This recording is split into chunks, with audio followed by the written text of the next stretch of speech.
பிச்சைக்காரன் வந்து வாசல்ல கேட்கறான், சார் அம்மா தாயே சோறு போடு. அந்த அம்மா வேகமா வந்தது, சாப்பாடு சோறு எடுத்துன்னு வந்தது. பார்த்தது, ஆளை பார்த்தா பயங்கரமா இருக்கிற, போய் மூட்டத்துக்கு ஏதாவது வேலை செஞ்சு பழைக்க வேண்டியதானே, பிச்சை எடுக்கிற.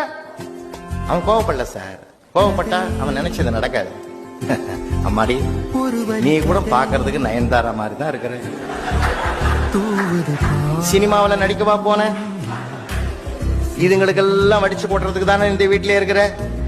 அந்த அம்மா அழுது சார், வருஷ கணக்கில் வடிச்சு போடுறேன், ஒண்ணு கூட நன்றி இல்லடா, எங்க இருந்தோ வந்தவன்டா நீ, என்ன பார்த்து வருத்தப்படுற பத்தியா, கவலைப்படாதரான்னு சூடா 4 இட்லி கையில கொடுத்து சாப்பிட வச்சுது சார் அந்த அம்மா.